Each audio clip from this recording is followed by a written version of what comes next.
AC नहीं था और गर्मी बहुत लगती थी, तो सबसे पहले कौन चिल्लाया था कि ये क्या कर रहा है मोदी, बातें तो बड़ी करता है, हैं? एसी भी नहीं है कमरे में, हम क्या करें?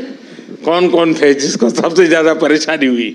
लेकिन मुझे पता चला उसके कुछ ही घंटों में आपकी वो काम भी पूरा कर दिया था।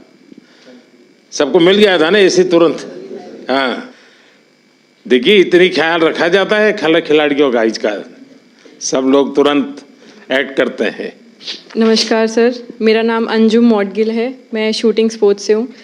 तो मैं बस जनरल एक्सपीरियंस जो मेरा सेकेंड ओलंपिक्स था और कुछ पॉइंट से मेरा फाइनल्स में नहीं रहा, बट एज एन इंडियन और एज एन एथलीट मैंने ये चीज़ एक्सपीरियंस की जी, जो एथलीट्स हर दिन एक्सपीरियंस करते हैं कि एकदम खुशी अपना कोई भी गोल अचीव करने में और एकदम से निराशा, वो ओलंपिक्स के टाइम पे इंडिया की परफॉर्मेंस की वजह से पूरे देश ने एक्सपीरियंस किया।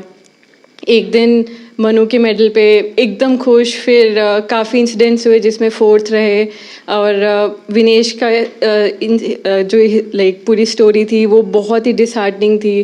फिर और हॉकी का जो मैच था उसके बाद वो खुशी, जो एथलीट्स हम नॉर्मल लाइफ में हर दिन एक्सपीरियंस करते डिफरेंट इमोशंस, वो पूरे देश ने एक्सपीरियंस किया इस 10 दिन में। और आई थिंक एक इंडिया में स्पोर्ट्स कल्चर बढ़ाने के लिए ये गेम्स बहुत ही अच्छा टाइम पे आई, एंड आई थिंक इसके आगे से लोग बहुत अच्छे से हमारी स्पोर्टिंग जर्नी को समझेंगे और जो भी पॉजिटिव चेंजेस हैं वो और भी बेटर होंगे आगे के टाइम पे। आपकी बात सही है, सिर्फ आप लोगों ने नहीं, हिंदुस्तान के हर कोने में वही मिजाज था। सब लोग अगर थोड़ा सा